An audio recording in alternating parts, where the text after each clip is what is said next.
আসসালামু আলাইকুম। আমি ডাক্তার রাজিবুল হক তালুকদার। সবাইকে শুভরাত্রি। আজকে আমরা আরেকটা ইম্পোর্টেন্ট টপিকস নিয়ে আলোচনা করব। সেটা হলো যে আসলে আমরা ওই লং কেস হিসেবে যেটা অবস্ট্রাকটিভ জন্ডিস সেটা আজকে আলোচনা করব। আসলে এই লং কেস হিসেবে অবস্ট্রাকটিভ জন্ডিস অনেকভাবে আসে। আমরা আজকে একটা ফর্ম নিয়ে আলোচনা করব। আসলে এই সবগুলা ফর্মই কিন্তু আসলে কাছাকাছি। যেমন অবস্ট্রাকটিভ জন্ডিসে আসলে আমাদের আসলে সার্জিক্যাল জন্ডিস। আসলে জন্ডিসটা আসলে ৩ টা ফর্মে হতে পারে। প্রি হেপাটিক, হেপাটিক আর একটা হলো পোস্ট হেপাটিক। তাহলে আমরা আজকে যেটা মেইনলি আমাদের সার্জিক্যাল যে জন্ডিস সেটা হলো আসলে পোস্ট হেপাটিক বা এটাকে আরেকটা বলে অবস্ট্রাকটিভ জন্ডিস। তাহলে আসলে এটা নিয়ে আমরা একটু চেষ্টা করব যে আমরা আলোচনা করতে আসলে অবস্ট্রাকটিভ জন্ডিসটা আসলে কেন হয়। আমরা একটা কেস নিয়ে আসলে আলোচনা করব কিন্তু অ্যাজ এ হোল চিন্তা করতে হবে যেকোনো একটা ফরম্যাটে আসলে এটা আসতে পারে অবস্ট্রাকটিভ জন্ডিস। তাহলে সেটা একটু মনে রাখতে হবে যে আসলে অবস্ট্রাকটিভ জন্ডিসটা আমরা একটা কোলিডোকোলিথিয়াসিস বা carcinoma head of the pancreas অথবা কোলিনজিও কার্সিনোমা এই সবগুলো ফরম্যাটে কিন্তু আসলে অবস্ট্রাকটিভ জন্ডিস আসতে পারে। তাহলে আমরা আসলে চেষ্টা করব যে কোন ফরম্যাটে আসলে আমরা দিচ্ছি সেটা একটু খেয়াল রাখতে হবে। তাহলে আমরা আসলে শুরু করতেছি অবস্ট্রাকটিভ জন্ডিস। এটা একটা লং কেস হিসেবে আসলে এটা থাকে।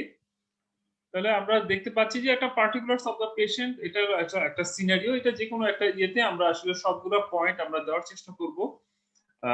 Name, age, sex, occupation, marital status, address, date of admission and date of examination এই ফরম্যাটে আমরা আসলে দেওয়ার চেষ্টা করব। এরপর আসলে একটা অবস্ট্রাকটিভ জন্ডিসে আসলে অনেক ফরম্যাটে আমরা বললাম যে আসলে অনেক ফরম্যাটে যেমন মেইনলি আসলে বেসিক্যালি আমাদের একটু মাথায় থাকতে হবে ৩ টা ফরম্যাট। একটা হলো আমরা বলতেছি কোলিডোকোলিথিয়াসিস যেটা stone in the common bile duct সেই ফরম্যাটে আসতে পারে অথবা carcinoma head of the pancreas অর্থাৎ আউটসাইড দা সিবিডি তে কম্প্রেশনের জন্য জন্ডিস হতে পারে অথবা যে ওয়াল থেকে অর্থাৎ কোলাঞ্জিও কার্সিনোমা সিবিডি ওয়ালে যদি কোনো ম্যালিগনেন্সি হয় সেটাও কিন্তু অবস্ট্রাকটিভ জন্ডিস নিয়ে প্রেজেন্ট করতে পারে। তাহলে আমরা একটু খেয়াল করে দেখি তাহলে প্রথমে যখন আমরা একটা পেইন নিয়ে আলোচনা করলাম তাহলে মনে রাখতে হবে সাধারণত ম্যালিগনেন্সিতে সাধারণত পেইনলেস থাকে জন্ডিসটা। তাহলে যখনই এটা আমরা চিন্তা করতেছি তাহলে যে একটা স্টোন রিলেটেড ডিজিজ এটা আমরা আলোচনা করতেছি এবং তার সাথে ফিভার জন্ডিস এগুলো থাকবে এটা কিন্তু একটু মনে রাখতে হবে। তাহলে আমরা একটা চিফ কমপ্লেইন একটা দেখতে পাচ্ছি recurrent upper abdominal pain for 5 month, fever for 3 months, yellow discolouration of the eye for 2 months.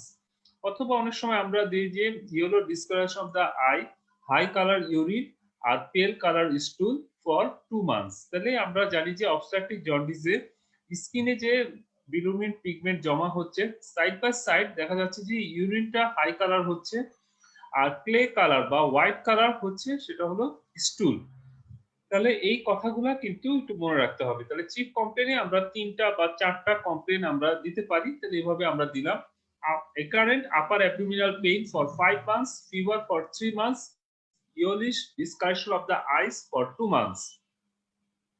তারপরে যে আমাদের হিস্ট্রি অফ প্রেজেন্ট ইলনেস যেটা নরমালি আমরা যেভাবে লিখি according to the patient statement patient was reasonably well 5 months back, then she developed recurrent pain in the right upper abdomen which was sudden in onset, colic in nature, severe in intensity, radiating to the back, lasting for hours, aggravated by taking food, relieved by strong analgesics and associated with nausea and vomiting. এখানে আসলে হি বা শিটা একটু খেয়াল রাখতে হবে। আসলে আমরা কেসগুলো যখন একটু দেই এখানে একটু ভুল আছে যেহেতু আমরা একটা ফিমেল দেখিয়েছি এখানে সবগুলোতে কিন্তু একটু শি খেয়াল করতে হবে।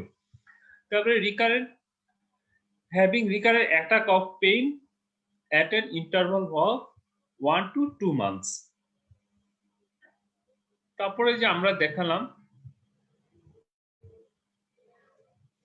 for the last 3 months he is having high grade fever, maximum recorded temperature 1,300 Fahrenheit associated with chills and rigor and relieved by antipyretic. He also noticed episodes of yellowish discoloration of the eye for the 2 months, each episode lasting for 15 days. In between patient was normal. তাহলে যে দেখেন এই যে আমরা জন্ডিসের যে প্যাটার্নটা বলতেছি সেটা কিন্তু দেখা যাচ্ছে যে ইন্টারমিডিয়েট ইন নেচার।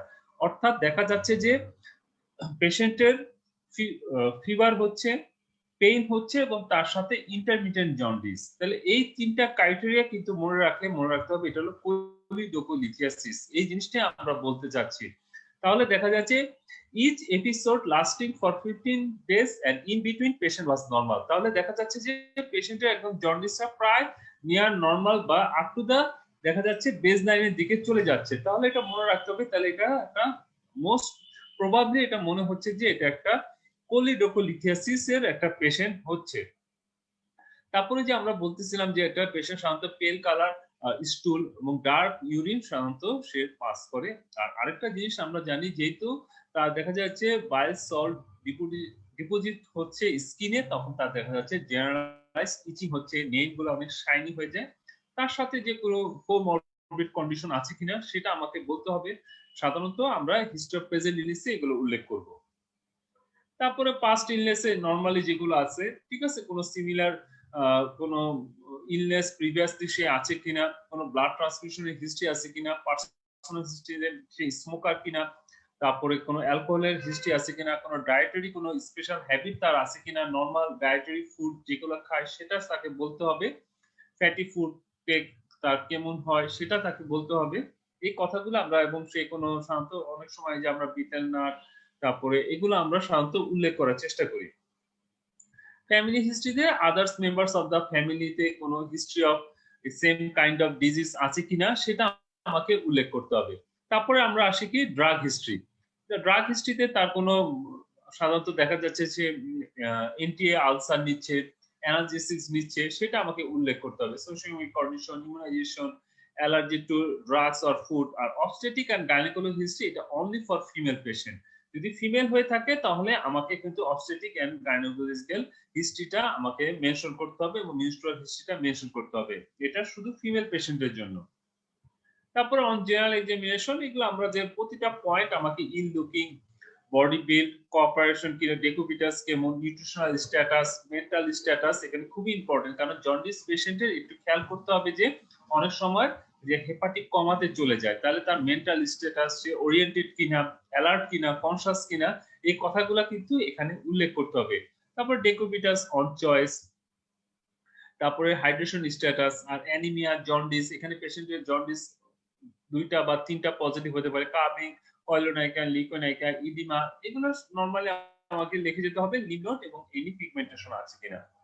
তাহলে যে আমাদের জন্ডিস পেশেন্ট গুলো আমরা সাধারণত দেখে যে যেখানে আমরা দেখতে পাচ্ছি যে আপার স্ক্লেরাতে সাধারণত দেখা যায়, কারণ এটা আমরা জানি যে বিলিরুবিনের একটা ইলাস্টিন ফাইবারের প্রতি, অর্থাৎ কোলাজেন ফাইবারের মধ্যে যে ইলাস্টিন ফাইবার সেটার প্রতি প্রচুর অ্যাফিনিটি আছে। এই জন্য আসলে আমরা জানি যে আমাদের যে স্ক্লেরাতে প্রচুর ইলাস্টিন ফাইবার থাকে। এই জন্য আমরা প্রথমে যে জন্ডিসটা যেটা অ্যাপিয়ার করে সেটা হলো যে আপার যে স্ক্লেরাতে আমরা দেখার চেষ্টা করি। তাহলে সারা কিন্তু এটা জিজ্ঞেস করে কেন তুমি আপার স্ক্লেরাতে জন্ডিস দেখতেছো, তাহলে আমাদের অ্যান্সার হবে বিলিরুবিনের একটা অ্যাফিনিটি আছে to deposit in the elastin fibre. তাই কোলাজেন ফাইবারের মধ্যে ইলাস্টিন যে ফাইবার আছে সেটার প্রতি অ্যাফিনিটি আছে টু ডিপোজিট বিলিরুবিন।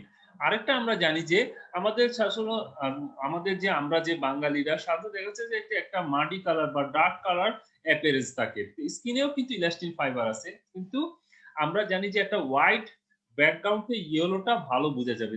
যেহেতু আমাদের জানি যে স্ক্লেরাটা সাধারণত হোয়াইট হয়, সেখানে যদি বিলিরুবিনটা জমা হয় তাহলে এটা মোর প্রমিনেন্টলি আমরা আসলে বুঝতে পারবো। তাহলে এই দুইটা কারণে আসলে আমরা স্ক্লেরাতে জন্ডিসটা দেখি। তাহলে 1 নম্বর আমরা বলবো যেহেতু আমরা জানি যে বিলিরুবিনে অ্যাফিনিটি আছে টু দা ইলাস্টিন ফাইবার, আর এটা আমরা বলবো যে একটা হোয়াইট ব্যাকগ্রাউন্ডে ইয়েলো কালারটা ভালো বোঝা যাবে। তাহলে দুইটা কারণে আমরা হাতেও দেখতে পারি, পাম অফ দা হ্যান্ডেও আমরা জন্ডিস দেখি। তারপরে সারা শরীরে স্ক্র্যাচ মার্ক, আরেকটা আমরা নেলটা কি হবে, শাইনি হবে। নেলটা শাইনি হবে due to the scratching of the whole body, এবং স্পেশালি অ্যাবডোমেন বিভিন্ন জায়গায় তার দেখা যাবে যে স্ক্র্যাচ মার্ক, যেহেতু তার ইচিং হচ্ছে সেটা আমরা পাবো।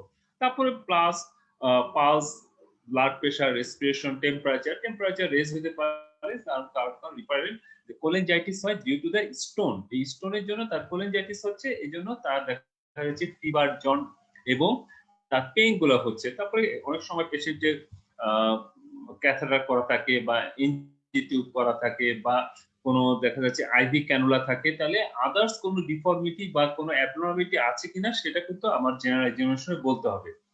আর লোকাল এক্সামিনেশন এটা নরমাল আমাদের ইন্সপেকশন, পালপেশন, পারকাশন, অসকালটেশন এবং ডিআরডি, এই 5টা পয়েন্ট এভাবে আমাদের উল্লেখ করতে হবে। তাহলে shape and contour of the abdomen দেখতে হবে ইন্সপেকশনে, নরমাল, স্ক্যাফয়েড বা ডিস্টেন্ডেড কিনা, আম্বিলিকাসের পজিশন সেন্ট্রালি ইনভার্টেড কিনা, এই কথাগুলো আমাকে বলতে হবে।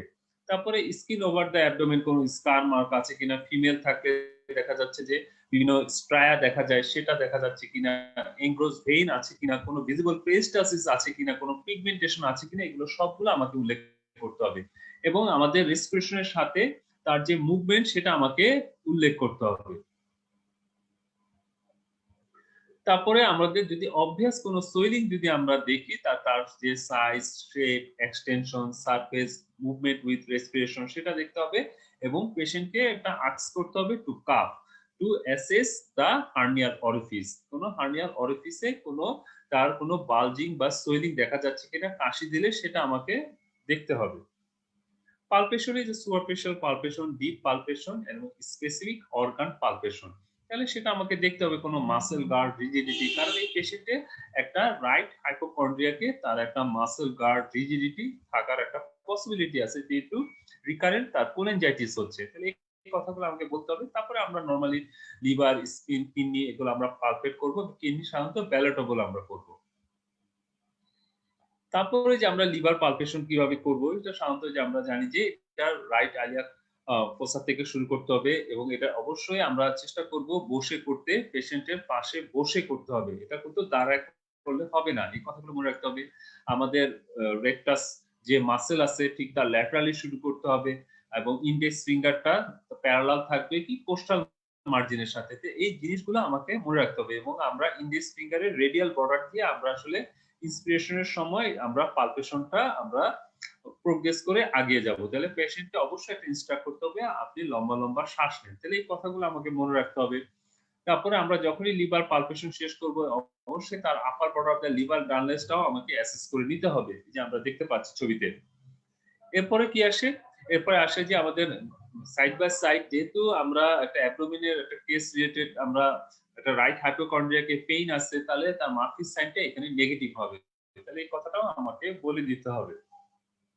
তারপরে কিডনি পালপেশনে যে আগে আমরা আসলে কিডনিটা যেভাবে পালপেট করতাম এখন কিছুটা চেঞ্জ হয়েছে, সেটা কিন্তু আমরা রাইট আইলিয়াক প্রসেস থেকে শুরু করব এবং অবশ্যই যে এখন ছবিতে আমরা দেখতে পাচ্ছি এটা কিন্তু ইন্ডেক্স ফিঙ্গার এর রেডিয়াল বর্ডার দিয়ে কিন্তু আমরা স্প্লিনটা কিন্তু আমরা ফিল করার চেষ্টা করছি। তাহলে এই জিনিসটাও কিন্তু মনে রাখতে হবে যে এখন কিন্তু স্প্লিন পালপেশনের যে হাতের যে পজিশন সেটা কিন্তু আগের মতো না। এরপরে যে আমরা ইনস্যানিয়েশন টেস্ট, একটা যদি আমরা পেশেন্টকে দেখা যাচ্ছে রাইট ল্যাটারাল করে আমরা আবার ইনস্যানিয়েট করার চেষ্টা করি, কোনো পোর্শন অফ দ্য স্প্লিন আমাদের হাতে পালপেশনে পাওয়া যায় কিনা। তাহলে একটা স্প্লিন যখন পাওয়া যাবে না তখন পেশেন্টকে আমাকে আবার পেশেন্টের রাইট ল্যাটারাল পজিশন করে আবার এভাবে ইনস্যানিয়েশন টেস্ট করতে হবে। তারপরে যে আসেন যে আমরা যে কোনো অ্যাবডোমেনে কোনো বা কোনো সোয়েলিং যদি আমরা পাই, সেই সোয়েলিংটা আসলে ইন্ট্রা অ্যাবডোমিনাল না প্যারাইটাল, সেটা আমরা কি করব? এটা আমরা বলি হেড রাইজিং টেস্ট বা লেগ রাইজিং টেস্টের মাধ্যমে আমরা করতে পারি, সেটাকে বলা হয় কার্নেক টেস্ট। তাহলে কার্নেক টেস্টটা কিছুই না, এই যে আমরা পেশেন্টের যে বুকের উপরে দুইটা হাত রেখে কোনো সাপোর্ট ছাড়া মাথাটা উঁচা করতে বলবো বা দুইটা পা আমরা উঁচা করতে বলবো নি জয়েন্টকে বেন্ড না করে। তাহলে যদি কোনো সোয়েলিং থাকে সেটা যদি মোর প্রমিনেন্ট হয়ে যায় তাহলে এটা আমরা বুঝতে পারবো এটা হলো প্যারাইটাল। আর যদি দেখি যে সোয়েলিংটা আরো ডিসঅ্যাপিয়ার করছে during elevation of the head or leg, তখন আমরা বুঝবো যে এটা ডিসঅ্যাপিয়ার করে যাচ্ছে, তাহলে বোঝা যাবে যে এটা ইন্ট্রা অ্যাবডোমিনাল। এরপরে আসে পারকাশনে আমরা ফ্লুইড থ্রিল এবং শিফটেড গার্গলেস আমাকে দেখতে হবে। তারপরে যে আমরা ফ্লুইড থ্রিল যেভাবে দেখতেছি, অবশ্যই যে পেশেন্টের হাতটা আম্বিলিকাসের উপরে রেখে তারপরে ফ্লুইড থ্রিলটা করতে হবে। অসকালটেশন বাউল সাউন্ড দেখা যাবে এবং আমরা কোনো অ্যাডেড সাউন্ড আছে কিনা সেটা উল্লেখ করতে হবে এবং পার সিস্টেমিক এক্সামিনেশনের মাধ্যমে সেটা আমাকে বলতে হবে, সেটা হলো যে respiratory system, cardiovascular system, genitourinary system, locomotor system reveal no abnormality. তাহলে এভাবে করে আমাকে উল্লেখ করতে হবে।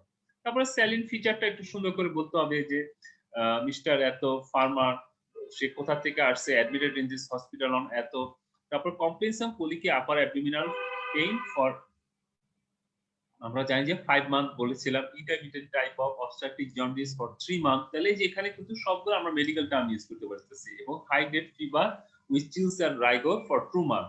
তারপরে আমরা on general examination patient has jaundice, temperature কিছুটা রেস এবং স্কার দেখা যাচ্ছে যে তার scratch mark all over the body দেখা যাচ্ছে, ঠিক আছে।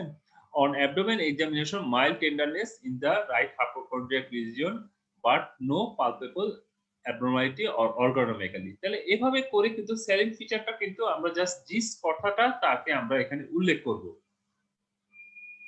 তাহলে আমাদের প্রভিশনাল ডায়াগনোসিস আমরা বলবো অবস্ট্রাকটিভ জন্ডিস ডিউ টু কোলিডোকোলিথিয়াসিস। তাহলে শুধু অবস্ট্রাকটিভ জন্ডিস কখনোই কিন্তু প্রভিশনাল ডায়াগনোসিস হবে না, এবং এর সাথে কিন্তু তার কোমরবিড কন্ডিশন, যদি অ্যাজমা থাকে সেটা বলতে হবে উইথ ব্রঙ্কিয়াল অ্যাজমা, বা ডায়াবেটিস থাকলে উইথ ডায়াবেটিস মেলাইটাস, বা হাইপারটেনশন থাকলে উইথ হাইপারটেনশন, এই কথাগুলো উল্লেখ করতে হবে। তাহলে অবস্ট্রাকটিভ জন্ডিস ডিউ টু কোলিডোকোলিথিয়াসিস, তাহলে আমাদের যেহেতু আমরা এটা কেন বললাম, কারণ তার আছে পেইন আছে, ফিভার আছে, এবং তার আছে ইন্টারমিটেন্ট টাইপ অফ জন্ডিস। তাহলে এখানে টার্মটা কিন্তু একটু খুব সুন্দরভাবে মনে রাখতে হবে যে এখানে যে জন্ডিসের টাইপ সাধারণত স্টোন ইন দ্য সিবিডি যদি থাকে, তার জন্ডিসের টাইপ হবে ইন্টারমিটেন্ট।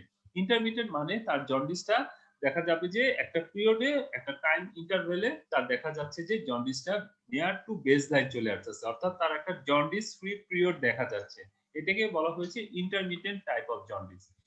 আর যদি পেইনলেস প্রোগ্রেসিভ জন্ডিস হয়ে থাকে, সেটা হলো carcinoma head of the pancreas. Painless progressive jaundice, সেটা হলো কারণ হবে carcinoma head of the pancreas. আর ফ্ল্যাকচুয়েটিং জন্ডিস, যেটা জন্ডিসটা কিছুটা বাড়বে কিছুটা কমবে কিন্তু কখনো বেস লাইনের কাছাকাছি আসবে না, সেটা হলো কোলেনজিওকার্সিনোমা। তাহলে এই তিনটা টার্ম আমাকে মনে রাখতে হবে। তাহলে ডিফারেনশিয়াল ডায়াগনোসিস হিসেবে হতে পারে যে ওয়ার্ম ইন দ্য সিবিডি হতে পারে obstructive jaundice, stricture in the common bile duct সেটার জন্য হতে পারে, আর carcinoma head of the pancreas আর কোলেনজিওকার্সিনোমা। তাহলে এই হলো আমাদের ডিডি গুলা। তাহলে ডিডি গুলা আমাকে মনে রাখতে হবে। তাহলে আমাদের এই কেসটাতে কেন আমরা carcinoma head of the pancreas বলতেছি না, কারণ আমাদের পেশেন্টটা একটা পেইনফুল জন্ডিস এবং তার জন্ডিসটা ইন্টারমিটেন্ট টাইপ। আর কার্সিনোমা হেড অফ দ্য প্যানক্রিয়াসে আমরা বলছি পেইনলেস প্রোগ্রেসিভ জন্ডিস। আর কোলেনজিওকার্সিনোমাতে অবস্ট্রাকটিভ জন্ডিসটা যেটা হবে সেটা হলো সাধারণত ফ্ল্যাকচুয়েটিং ভ্যারাইটি, যেটাতে জন্ডিসটা দেখা যাচ্ছে যে বাড়ে কমে কিন্তু কখনো এটা বেসলাইনের কাছাকাছি আসে না। তাহলে এই যে আমরা দেখতে পাচ্ছি যে যে স্টোন গুলো আসলে কোথায় থাকলে কি বলে, তাহলে আমাদের সাধারণত যে গলব্লাডারের যে স্টোন গুলা থাকে সেটা বলা হয় প্রাইমারি স্টোন, এবং সাধারণত এই স্টোন গুলাই স্লিপ করে সাধারণত কোথায় চলে যায়, কমন বাইল ডাকে চলে যায়। এই জন্য গলব্লাডারে যে স্টোন যেটা থাকে সেটাকে বলা হয় প্রাইমারি গল স্টোন, এবং যে সিবিডিতে যেটা স্টোনটা আসে সেটা হলো সেকেন্ডারি স্টোন। তাহলে এই কথাটা মনে রাখতে হবে। সাধারণত সিবিডিতে যে প্রাইমারি স্টোন সেটা কিন্তু কজ অনেক রেয়ার, তাহলে সিবিডিতে সাধারণত যে স্টোন গুলো আসে সেটা হলো সেকেন্ডারি স্টোন। তাহলে এটার অরিজিন সাধারণত ফ্রম দা গল ব্লাডার। তাহলে এই কথাটা কিন্তু মনে রাখতে হবে। তাহলে যে আমরা একটু আগে আমরা বলতেছিলাম সাধারণত কোলিডোকোলিথিয়াসিসে তিনটা ফিচার আমরা দেখতে পাই, সেটা হলো ইন্টারমিডিয়েট জন্ডিস, অ্যাবডোমিনাল পেইন এবং ফিভার। এই তিনটা কম্বিনেশনকে একটা ট্রায়াড বলা হয়, সেটা হলো শার্কট ট্রায়াড। তাহলে এই কথাটা সারা জিজ্ঞেস করে হোয়াট ইজ শার্কট ট্রায়াড, সেটা intermediate jaundice, abdominal pain and fever. তাহলে এভাবে করে আমাকে মনে রাখতে হবে। আর আরেকটা জিনিস যেটা খুবই important for carcinoma head of the pancreas, যেখানে পেইনলেস প্রোগ্রেসিভ জন্ডিস হবে, সেখানে আরেকটা ল আছে সেটা হলো কর্বোসিয়াস ল। তাহলে কর্বোসিয়াস লটা কিন্তু এটা কিন্তু আমি নিজে চেঞ্জ করতে পারবো না। সাধারণত দেখা যাচ্ছে যে in obstruction of the common bile duct due to the stone, distension of the gallbladder seldom occurs. The organ usually already shriveled. এইটাই হলো তোমার কর্বোসিয়াস ল। অর্থাৎ এখানে বলা হয়েছে যে স্টোন যদি দা সিবিডিতে থাকে, সেখানে আমরা জানি যে স্টোনের অরিজিনটা একটু আগে আমরা বলেছি সেটা আসে কোথা থেকে, সেটা হলো গলব্লাডার থেকে আসে। তাহলে এখানে কিন্তু গলব্লাডার কখনোই পালপেবল হবে না, কারণ গলব্লাডারে গলস্টোন থাকাতে ক্রনিক পলিসিস্টাইটিস হয়ে গলব্লাডারটা অলরেডি এটা সংকুচিত হয়ে যায়, সেটাকে বলা হচ্ছে শ্রিভেল। তাহলে in obstruction of the common bile duct due to stone, distension of gallbladder seldom occurs. The organ usually is already shriveled. তাহলে যে আমরা একটু ছবিতে দেখি, দেখেন যদি এই যে স্টোন থাকে সিবিডিতে তাহলে গলব্লাডারটা দেখুন একদম চুপসায় থাকতেছে। আর যদি এখানে আমরা ক্যান্সার দেখতে পাচ্ছি চারপাশে, সিবিডির চারপাশে, এবং সিবিডিটাকে কি করতেছে, কম্প্রেস করতেছে। এতে দেখা যাচ্ছে যে গলব্লাডারটা অনেক ডিস্টেন্ডেড হয়ে যাচ্ছে। তাহলে গলব্লাডার যদি পালপেবল হয় সেই ক্ষেত্রে আমরা চিন্তা করব অবস্ট্রাকশন জন্ডিসের পেশেন্টের গলব্লাডার যদি পালপেবল হয় সেই ক্ষেত্রে আমরা চিন্তা করতে পারি due to the carcinoma head of the প্যানক্রিয়াসের জন্য হয়ে থাকে। তাহলে এভাবে করে আমাদের কর্বোসিয়াস লটা আমরা কিন্তু স্যারকে বোঝানো বা স্যাররা জিজ্ঞেস করলে লটা বলতে হবে। তাহলে সাধারণত গলব্লাডারটা যদি stone disease in the CBD তে হয়ে থাকে তাহলে গলব্লাডারটা কখনোই সাধারণত পালপেবল হয় না, কারণ গলব্লাডারটা একদম ছোট হয়ে যায়। আর যদি carcinoma head of the pancreas হয়ে থাকে, সিবিডি কে কম্প্রেস করে এবং গলব্লাডারটা সাধারণত ডিস্টেন্ডেড হয়ে থাকে এবং সেটা পালপেবল হয়ে থাকে। দিস ইজ কি কর্বোসিয়াস ল। তাহলে ইনভেস্টিগেশনের মধ্যে মেইনলি আমাদের যে ডায়াগনোসিসের জন্য আল্ট্রাসাউন্ড লাগবে এবং special attention to the hepatobiliary and pancreatic system এবং লিভার ফাংশন টেস্ট করতে হবে এবং আমাদের ভাইরাল মার্কার গুলা করতে হবে, এবং তার সাথে আমাদের অ্যাডভান্স কিছু ইনভেস্টিগেশন যেটাকে বলা হয়েছে এমআরসিপি, ম্যাগনেটিক রেজোনেন্স কোলেঞ্জিও প্যানক্রিয়াটোগ্রাম, তাহলে এগুলো আমাকে কিন্তু করতে হবে। আরেকটা জিনিস একটু আমরা এখানে দেখতে পাচ্ছি যে একটা যে আমাদের যে তিন ধরনের আমরা একটু আগে জন্ডিস বলে থাকলাম, প্রি হেপাটিক, হেপাটিক এবং যেটা পোস্ট হেপাটিক জন্ডিস, যেটা হিমোলাইটিক বা হেপাটোসেলুলার জন্ডিস, আর একটা আমরা অবস্ট্রাকটিভ জন্ডিস বললাম। সেটা দেখেন যে আনকনজুগেটেড বিলিরুবিন সেটা কিন্তু প্রি হেপাটিক এবং হেপাটিক জন্ডিসে সাধারণত বেড়ে থাকে, কিন্তু অবস্ট্রাকটিভ জন্ডিসে সেটা কিন্তু দেখা যাচ্ছে বাড়তেছে না। তারপরে অ্যালকালাইন ফসফেটেস ইউজুয়ালি এটা কিন্তু অবস্ট্রাকটিভ জন্ডিসেই কিন্তু বেড়ে থাকে। তাহলে এই কথাগুলো একটু মনে রাখতে হবে। আর গামা গ্লুটামাইল ট্রান্সফারেজ যেটা, সেটা কিন্তু সাধারণত বেশি ইনক্রিজ হয়, সেটা হলো অবস্ট্রাকটিভ জন্ডিসে। আর এএসটি যেটা সাধারণত দেখা যাচ্ছে হেপাটোসেলুলার জন্ডিসে বাড়তেছে। তারপরে এ এল ডিএস যেটা, সেটাও সাধারণত হেপাটোসেলুলার, অর্থাৎ আমাদের হেপাটোসাইটের যে ইয়ের জন্য জন্ডিস হচ্ছে সেটাতে আমরা ইনক্রিজ পাই। তাহলে এই জিনিসটা একটু মনে রাখতে হবে আমাদের। তারপরে আমরা সাধারণত ব্লাড টেস্ট আমরা করে থাকি, রুটিন যেগুলো পাই সেগুলো আমাকে করতে হবে। প্রথমিড টাইম লিভার ফাংশন টেস্টে আমরা বললাম যে ভাইরাল মার্কার গুলা, সেটা আমাকে কিন্তু স্ক্রিনিং করতে হবে যেহেতু তার কি অবস্ট্রাকটিভ জন্ডিস আছে। তবে একটা আল্ট্রাসাউন্ডে আসলে আমরা কি পেয়ে থাকি সেটা আমাকে দেখতে হবে যে গলব্লাডার স্টোন আছে কিনা, সিবিডি তে স্টোন আছে কিনা, এবং সিবিডির ডায়ামিটারটা কত সেটাও কিন্তু আল্ট্রাসাউন্ড বলতে পারে, এবং যে স্টোনের সাইজ, গলব্লাডার ওয়াল থিকনেস, এগুলো সবগুলা কিন্তু আল্ট্রাসাউন্ড থেকে আমরা ইনফরমেশন পাই। তাহলে এই কথাগুলো মনে রাখতে হবে। এই যে আমরা আল্ট্রাসাউন্ডে সিবিডি তে একটা স্টোন দেখতে পাচ্ছি, ইকোজেনিক স্ট্রাকচার, এখানে আমরা সিবিডি যে ডাইলেটেড সেটা আমরা দেখতে পাচ্ছি, এবং এর ভিতরে যে echogenic structure with posterior acoustic shadow. তাহলে আল্ট্রাসাউন্ডে যেহেতু ইকো যেটা একটা সাউন্ড দিয়ে হচ্ছে এবং যে সাউন্ডটা ইকো হয়ে চলে আসতেছে এবং তার পোস্টেরিয়রলি একটা কালো ব্ল্যাক শ্যাডো দেখা যাচ্ছে, এটা হলো আমরা বলি যে পোস্টেরিয়র অ্যাকোস্টিক শ্যাডো। তাহলে এই কথাগুলো স্যাররা জানতে চায়, তাহলে আমাকে বলতে হবে। তারপরে আসেন যে এমআরসিপি, যেটা এখন লেটেস্ট, যেটা ম্যাগনেটিক রেজোনেন্স কোলেজিও প্যানক্রিয়াটোগ্রাম। এটা আরো মোর ডেলিরেটেড এবং হোল যে আমাদের হেপাটোবিলিয়ারি এবং প্যানক্রিয়াটিক সিস্টেমটা আমরা পুরাপুরি খুব ভালোভাবে আমরা বুঝতে পারি, কারণ এটার মাধ্যমে খুবই ডায়াগনস্টিক অ্যাকুরেসি আমরা পেয়ে থাকি। তার একদম সিবিডি তে কোনো প্যাথোলজি আছে কিনা, স্টোন আছে কিনা, কোনো কার্সিনোমা আছে কিনা, সেটা কিন্তু আমরা এই এমআরসিপির মাধ্যমে কিন্তু বলতে পারি। এবং এটা কিন্তু আমরা যে অনেক সময় যে আমরা আল্ট্রাসাউন্ডে কিন্তু দেখা যায় যে বলা হচ্ছে যে সিবিডি ডাইলেটেড, ওখানে কোনো স্টোন বা কোনো প্যাথোলজি আছে কিনা সেটা কিন্তু অনেক সময় আল্ট্রাসাউন্ড বলতে পারে না। ইন দ্যাট কেস অবস্ট্রাকটিভ জন্ডিসের পেশেন্টে আমরা কিন্তু এমআরসিপি করব। তাহলে আসলে এমআরসিপি ভার্সেস ইআরসিপি, আসলে ইআরসিপিটা কিন্তু এখন সেই আগের মতো যে ডায়াগনস্টিক পারপাসে কিন্তু এটা ইউজ করা হয় না, এটা মেইনলি হলো থেরাপিউটিক পারপাস।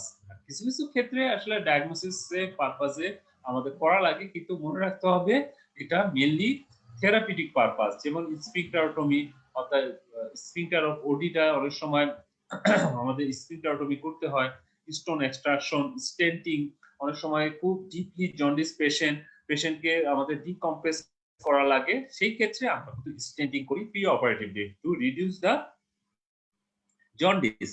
তাহলে এসব ক্ষেত্রে কিন্তু আমরা ইআরসিপি সাধারণত করে থাকি, কিন্তু ডায়াগনস্টিক ইউজের জন্য এখন কিন্তু আর ইআরসিপি অতটা রোল নাই, তাহলে মেইনলি হলো এমআরসিপি।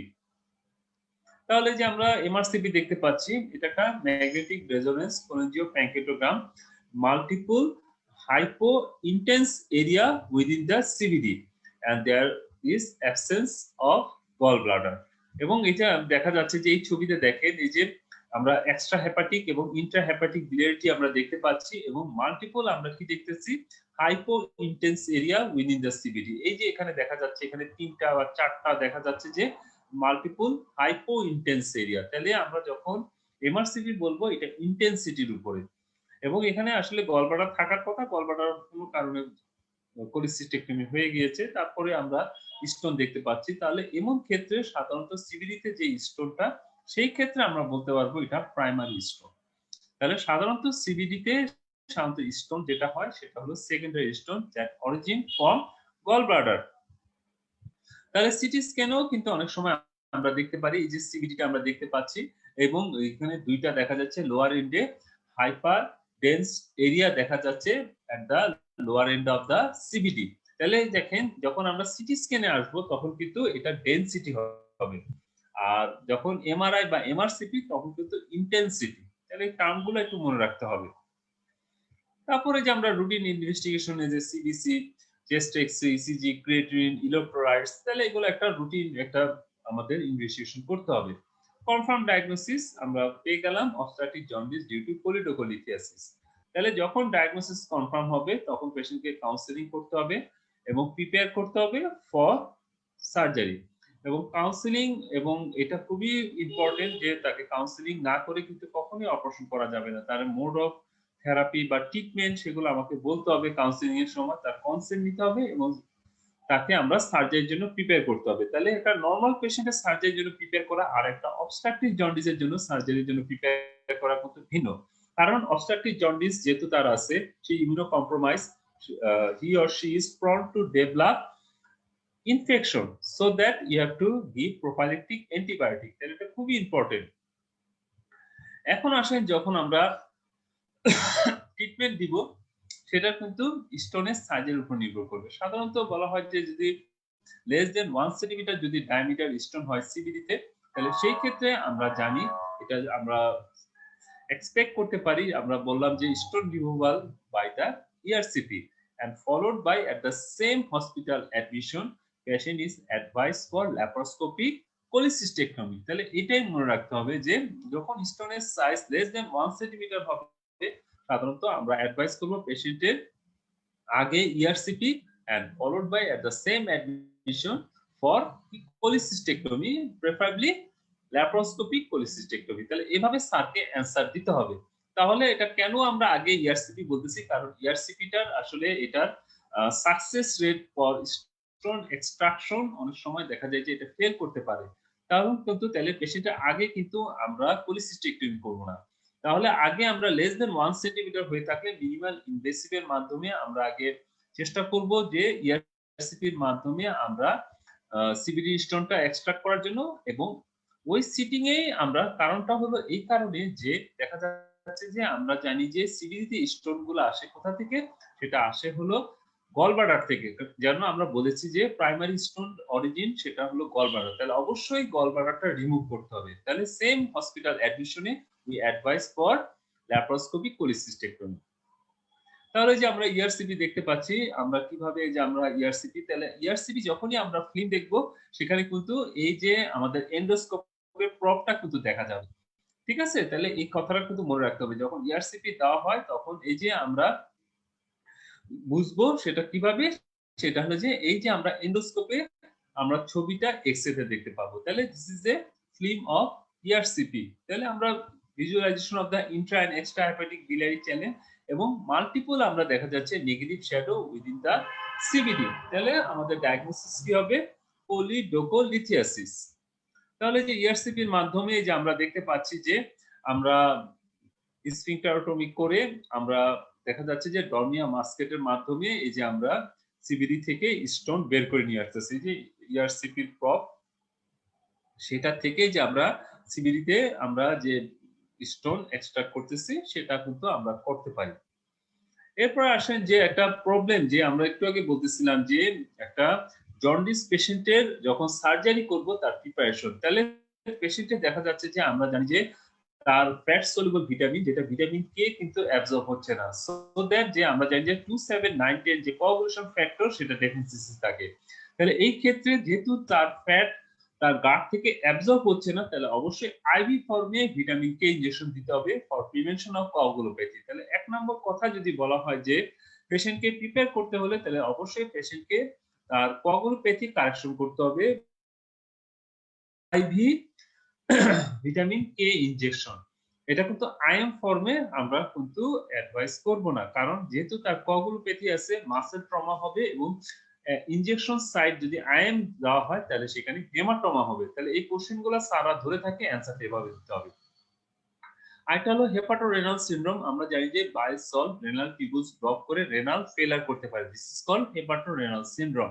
তাহলে এই ক্ষেত্রে তাকে কি করতে হবে, ম্যানিটোল বা ফুসিমাইড দিয়ে ফোর্স ডায়ালিসিস করতে হবে। তাহলে for measures for prevention of hepatorenal syndrome we have to administer IV mannitol or fusimide। আর আমরা বলেছি যে এই পেশেন্ট গুলো prone to develop infection, so we have to administer prophylactic kit, আমরা অ্যান্টিবায়োটিক দিতে হবে ফর প্রিভেনশন অফ ইনফেকশন। তারপরে আমরা জানি যে লিভারে গ্লাইকোজেন স্টোরেজ বাড়াতে হবে, তাকে গ্লুকোজ কন্টেনিং অনেক ফ্লুইড তাকে দিতে হবে। তারপরে আমরা জানি পেশেন্ট ডিহাইড্রেটেড থাকতে পারে, প্রপার হাইড্রেশন করতে হবে। আর অনেক সময় যে আমরা বললাম যে জন্ডিস কমানোর জন্য অনেক সময় আমরা কি করি, স্টেন্টিং করি, স্পেশালি ম্যালিগন্যান্সের কেসে অনেক জন্ডিস অনেক হাই থাকে, সেই ক্ষেত্রে কিন্তু পেশেন্টের অপারেশন করা যায় না। ইন দ্যাট কেস আমরা কিন্তু পেশেন্টকে অ্যাডভাইস করি, যেটা ম্যালিগন্যান্সি কেসে আমরা কিন্তু ইআরসিপির মাধ্যমে স্টেন্টিং করা হয় টু ডিকম্প্রেস দা সিবিডি। তারপরে আমরা জানি যে পেশেন্টের দেখা যাচ্ছে যে বাউল মুভমেন্ট যদি না হয় প্রপারলি, তাহলে দেখা যাচ্ছে colonization of the bacteria in the gut হয়, তাতে দেখা যাচ্ছে প্রোটিন ভেঙে অ্যামোনিয়া হয়, এবং অ্যামোনিয়া গুলা দেখা যায় যে যেহেতু আমরা জানি যে এই পেশেন্টের পোর্টাল সার্কুলেশনের মাধ্যমে যে আমরা লিভারে যে যেটা মেটাবলাইজড হওয়ার কথা, সেটা কিন্তু জন্ডিস পেশেন্টের ওভাবে নাও হতে পারে। তাহলে দেখা যাচ্ছে যে এটা ডাইরেক্টলি এটা সিস্টেমিক সার্কুলেশনে চলে যায় অ্যামোনিয়াটা, এবং তখন তার দেখা যায় যে হেপাটিক এনকেফালোপ্যাথি হতে পারে। তাহলে এই পেশেন্টের গুলাকে আমাকে কিন্তু এনশিওর বাউল মুভমেন্ট করতে হবে, এজন্য ল্যাক্সেটিভ দিতে হবে। তাহলে এভাবে করে কিন্তু এই কোশ্চেনটা কিন্তু রিটেনে আসে। তাহলে এবং ভাইভাতেও স্যাররা খুব ধরে, এবং লং কেসেও স্যাররা ধরে অবস্ট্রাকটিভ জন্ডিসের patient to prepare for surgery. তাহলে এই কোশ্চেন গুলো অ্যান্সারটা খুব সুন্দর করে বলতে হবে। তাহলে যে প্রিভেনশন অফ ইনফেকশনে আমরা অবশ্যই প্রোফাইলেটিক অ্যান্টিবায়োটিক দিব, তারপর কোয়াগুলেশনপ্যাথির জন্য আমরা ভিটামিন কে দিব। এটাও যদি কারেকশন না হয়, আমরা কি দিতে পারি, ফ্রেশ ফ্রোজেন প্লাজমা প্রি অপারেটলি কিন্তু দিতে পারি। তারপরে আসেন রেনাল ফেলার জন্য যে আমরা বললাম যে আইভি ফুসিমাইড, তারপরে ম্যানিটল, এগুলো আমরা কিন্তু দিতে পারি। তারপরে যে হেপাটিক এনকেফালোপ্যাথি হতে পারে, তাহলে আমাকে অবশ্যই এডুকেট বাউল মুভমেন্ট এই কথাগুলা তাকে এনশিওর করতে হবে, আমরা ল্যাক্সেটিভ দিব। এখন আসেন যে স্টোন সাইজ, আমরা একটু আগে আলোচনা করতেছিলাম যদি 1 সেন্টিমিটারের নিচে ছিল, তখন আমরা বলেছিলাম যে আমরা ইআরসিপি ফলোড বাই ল্যাপ্রোস্কোপিক পলিসিস্টেক্টমি। আর যদি স্টোন সাইজ যদি 1 সেন্টিমিটার মোর দ্যান 1 সেন্টিমিটার হয়ে থাকে, তাহলে সাধারণত আমরা ইআরসিপি তে না ট্রাই করে আমরা ডাইরেক্টলি আমরা কি করব, ওপেন পলিসিস্টেক্টমি এবং কোলিডোকোলিথোটমি। এবং ইন্টারেস্টিং থিং, যেমন আমাদের দেশে অতটা চালু হয় নাই, কিন্তু এখন কিন্তু এটা ল্যাপ্রোস্কোপিক্যালি পলিসিস্টেক্টমি এবং কোলিডোকোলিথোটমি অপারেশন করা যায়। তাহলে এই কথাগুলো মনে রাখতে হবে। ওপেন কোলিসিস্টেক্টমি এবং কোলিডোকোলিথোটমি আমরা করব কখন, যখন স্টোনের সাইজ সিবিডি তে 1 সেন্টিমিটারের উপরে হবে। এটা কিন্তু এখন ল্যাপ্রোস্কোপিক্যালিও করা যায়। এবং মনে রাখতে হবে, যখনই আমরা সিবিডি এক্সপ্লোর করব, সেখানে কিন্তু ডাইরেক্টলি আমরা ক্লোজ করব না, সেখানে অবশ্যই একটা টি টিউব দিতে হবে। এই কোশ্চেনটা জিজ্ঞেস করা হয় যে টি টিউব কেন দিব, কারণ আমরা জানি যে একটা অপারেশন ইনফ্লামেটরি ইডিমা, সিবিডিটা ইডিমা হয়ে ন্যারো হয়ে যায়, এবং রিফ্লাক্স কি হয়, স্ফিংক্টার অফ ওডি স্পাজম হয়, সো দ্যাট সেখানে আমাদের নরমাল বাইফ্লো কিন্তু অপারেশনের পরে না থাকার সম্ভাবনা অনেক বেশি। তাহলে সেই ক্ষেত্রে আমাকে একটা বাইপাস করতে হবে by placing a T tube in the CBD. তাহলে অ্যান্সারটা এভাবে দিতে হবে, কারণ অপারেশনে ইনফ্লামেটরি ইডিমা হবে, আমাদের চ্যানেল ন্যারো হয়ে যাবে এবং রিফ্লাক্স কি হবে, স্ফিংক্টার অফ ওডি স্পাজম হয়, so that there will be no normal natural bile flow, so you have to bypass by placing a T tube in the CBD. তাহলে এভাবে করে কিন্তু অ্যান্সার গুলো দিতে হবে। তাহলে যে এখন পর্যন্ত আমরা যেটা জানলাম, যে একটা কর্বোসিয়াস লস সম্বন্ধে আমরা একটু জানলাম, শার্কট ট্রায়াড হিসেবে আমরা জানলাম, প্রাইমারি বাইল ডাক্ট স্টোন সাধারণত আমরা বললাম এটা রেয়ার, কারণ এটা সাধারণত যে স্টোন গুলো আসে সেটা হলো সেকেন্ডারি স্টোন। তাহলে আমরা primary bile duct stone, secondary bile duct stone সেটা আমরা জানলাম। What is secondary bile stone? That is originate from the gall bladder. তারপর অনেক সময় দেখা যায় যে আমরা অপারেশনের পরে অনেক সময় কিন্তু পারাপয়েটিভ টি টিউব কোলনজিওগ্রাম করা হয় to ensure where there is retain কোনো স্টোন আছে কিনা, সেটা আমাকে মনে রাখতে হবে। অনেক সময় রিকারেন্ট বাইল ডাক্ট স্টোনও হতে পারে এবং সেটা কিন্তু সাধারণত প্রাইমারি বাইল ডাক্ট স্টোন। ঠিক আছে, এই কথা মনে রাখতে হবে। আরেকটা হলো preparation of A obstructive jaundice patient for surgery, এটা আমরা কিন্তু শিখলাম। এবং ম্যানেজমেন্ট অফ টি টিউব, এটা কিন্তু খুবই ইম্পর্টেন্ট। সাধারণত আমরা কততম দিন থেকে আমরা টি টিউবটা ক্ল্যাম্পিং করব, ইনিশিয়ালি আমরা কি দেখব, এর আউটপুটটা কেমন আসতেছে সেটা আমাকে দেখতে হবে। ক্ল্যাম্পিংটা সাধারণত সপ্তম দিন থেকে, পোস্ট অপারেটিভ ডে থেকে এটা করতে হবে। এটা গ্র্যাজুয়াল এবং সিরিয়াল ক্ল্যাম্পিং আমাকে করতে হবে এবং সাধারণত দশম দিনে আমাকে কি করতে হবে, 24 ঘন্টা ক্ল্যাম্প করে একটা পোস্ট অপারেটিভ টি টিউব কোলনজিওগ্রাম করতে হবে। অনেক সময় দশম বলা হয় বা অনেক সময় 11তম দিন বলা হয়। এবং যদি পোস্ট অপারেটিভ টি টিউব কোলনজিওগ্রামটা যদি নরমাল আসে, তখন আমরা নেক্সট ডে আমরা কি করব, টি টিউবটা খুলে দিব। কিভাবে করব? Sustain gentle traction. এই কোশ্চেনটা স্যাররা জানতে চায়। নট সাডেন, এটা কি হবে? সাস্টেইন জেন্টাল ট্রাকশনের মাধ্যমে। তারপরে আসেন যে একটু আগে আমরা বলতেছিলাম যে অবস্ট্রাকটিভ জন্ডিস যেটা হচ্ছে, সেটা আমাদের যে বাইল ডাক্টের যে অবস্ট্রাকশন, সেটা তিনটা ভাবে হয়ে থাকে। তাহলে এই জিনিসটা মনে রাখতে হবে, একটা লুমিনের ভিতরে, একটা ওয়াল থেকে, আর একটা এক্সট্রা লুমিনাল। তাহলে আমরা দেখেন, তাহলে ইন্ট্রা লুমিনাল অর্থাৎ লুমিনের ভিতরে, তাহলে স্টোন দিয়ে হতে পারে, বিভিন্ন ওয়ার্ম দিয়ে হতে পারে, বা অনেক সময় হেপাটোসেলুলার কার্সিনোমা এম্বুলাই দিয়ে হতে পারে। সেটা দিয়ে আমরা কিন্তু ইন্ট্রালুমিনাল অবস্ট্রাকশন, এটা কিন্তু সারা জানতে চাই, তাহলে আমরা এটা কিন্তু জানবো। তাহলে ওয়ালের থেকে মোস্ট কমনলি যেটা হয় সেটা হলো, আমরা বিনাইন ফর্মে যেটা হয় হলো স্ট্রিকচার, আর ম্যালিগন্যান্ট ফর্মে যেটা হয় সেটা হলো কোলেঞ্জিওকার্সিনোমা। তাহলে আমরা যখন ওয়ালের ভিতরে যখন আমরা বলবো সেটা হলো স্টোন, ওয়ার্ম, এই দুইটা আমরা বলবো। আর যদি ওয়াল থেকে যেটা হচ্ছে অবস্ট্রাকশন, সেটা হলো বিনাইন ফর্মে হলো স্ট্রিকচার, আর ম্যালিগন্যান্ট ফর্মে সেটা আমরা বলবো কোলেঞ্জিওকার্সিনোমা। আদার্স কিছু আছে যে কনজেনিটাল অ্যাট্রেসিয়া হতে পারে, কোলিলোকাল সিস্ট হতে পারে, স্ক্লেরোজিং ইনফ্লামেটরি স্ক্লেরোজিং কোলেঞ্জাইটিস হতে পারে, নিওপ্লাস্টিকের যেটা আমরা বলবো কোলেঞ্জিওকার্সিনোমা, আর ট্রমাটিক সাধারণত স্ট্রিকচার, পোস্ট সার্জিক্যাল ল্যাপারোস্কোপি কোলিসিস্টেক্টমি করার পর অনেক সময় দেখা যায় যে সিবিডি ইনজুরি হয়, পরবর্তীতে পেশেন্ট কিন্তু অবস্ট্রাকটিভ জন্ডিস ডেভেলপ করে ডিউ টু ট্রমাটিক স্ট্রিকচার। আর এক্সট্রা মুরাল যেটা মোস্ট কমন ম্যালিগনেন্ট, সেটা হলো carcinoma head of the pancreas, এটা মনে রাখতে হবে। তাছাড়া দেখা যাচ্ছে যে পোর্টা হেপাটিসে যদি লিম্ফ নোড অনেক সময় এনলার্জ হয়ে সিবিডি কে কি করতে পারে, কম্প্রেস করতে পারে। আর বিনাইন কেসে অর্থাৎ যে ইনফ্লামেশন অর্থাৎ হেডে যদি ম্যাসিভলি যদি ইনফ্লামেশন হয়, প্যানক্রিয়াটাইটিস হয়, তখন কিন্তু সেটা আবার সিবিডিতে কম্প্রেস করতে পারে, সেটা হলো বিনাইন। তাহলে এই যে এই ফরম্যাটে, তাহলে যে কোনো লুমিনাল অবস্ট্রাকশন, যেমন ইন্টারস্টিশনাল অবস্ট্রাকশন, সিবিডি অবস্ট্রাকশন, সেটা কিন্তু তিনটা ভাবে হবে। একটা হলো ইন্ট্রালুমিনাল, মুরাল আর এক্সট্রা মুরাল। তাহলে এই তিনটা ফরম্যাট কিন্তু আমাকে মনে রাখতে হবে। এই যে আমরা এটা একটু মোর যে সহজ ভাবে আমরা দেখতে পাচ্ছি, ইন্ট্রালুমিনাল পলিটোকোলিথিয়াসিস, তারপরে অ্যাসকেরিয়াসিস, সিস্টোসোমিয়াসিস, মুরালের মধ্যে ম্যালিগনেন্ট আর বিনাইন, সেটা আমরা দেখলাম। আর এক্সট্রেনজিক কজের মধ্যে মেইনলি হলো carcinoma head of the pancreas. আর যেটা আমরা বললাম বিনাইনের ক্ষেত্রে অনেক সময় ম্যাসিভ ফর্মে যদি হেডে প্যাঙ্ক্রিয়াটাইটিস হয়, that may causes obstructive jaundice. তাহলে মোটামুটি ক্লাস আজকে আমাদের এখানেই শেষ। মোটামুটি আমরা চেষ্টা করলাম যে আসলে এই আমরা কোলিটোকোলিথিয়াসিসটা নিয়ে আসলে আজকে আমরা আলোচনা করার চেষ্টা করেছি। এখন যদি কারো কোনো কোশ্চেন থাকে, আমি অ্যান্সার, যেহেতু ফেসবুক লাইভে আছি, ঠিক আছে? কারো যদি কোশ্চেন থাকে তারা আমার সাথে কিন্তু কমিউনিকেট করতে পারো যে আসলে কোনো কোশ্চেন কারো আছে কিনা। আর আমরা চেষ্টা করব যে আসলে যে কয়েকটা জিনিস আমরা কিন্তু কোশ্চেনের সাথে, সাথে কিন্তু আমরা চেষ্টা করতেছি যে ভাইবা রিলেটেড কোনো কোশ্চেন আছে কিনা সেটাও কিন্তু আমরা কিন্তু আলোচনা করার চেষ্টা করলাম। তাহলে আমরা যে একটা carcinoma head of the pancreas যদি থাকে সেটার আসলে যখনই কার্সিনোমা আসবে তখন কিন্তু অবশ্যই আমাকে মনে রাখতে হবে এটা কিন্তু আমাকে আ স্টেজিং করতে হবে। যখন যেকোনো কার্সিনোমা যখনই আসবে তখন কিন্তু স্টেজিং আমাকে করতে হবে। সেটা ক্লিনিক্যালি বলেন, আমরা ইনভেস্টিগেশন এর মাধ্যমে বলেন, এভাবে কিন্তু স্যারকে বলতে হবে যে স্টেজিং। আর যেহেতু কোলিটোকো যখন আমরা এখন যে আলোচনা করলাম সেটাতে কিন্তু যেহেতু এটা বিনাইন যেহেতু এটা কোনো ম্যালিগন্যান্সি না তাহলে এখানে কিন্তু স্টেজিং এর অপশনটা নাই।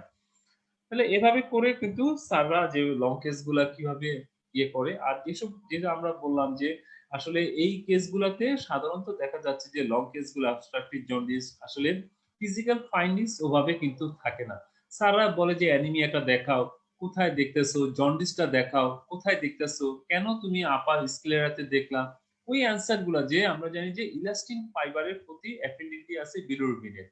মানে এই কথাগুলা স্যাররা একটু জানতে চায় এবং একটা হোয়াইট ব্যাকগ্রাউন্ডে ইয়েলোটা খুব ভালো দেখা যায়। তাহলে এভাবে করে কিন্তু স্যাররা আসলে অ্যান্সার গুলা শুনতে চায় এবং স্যারদেরকে অ্যান্সার গুলা দিতে হবে।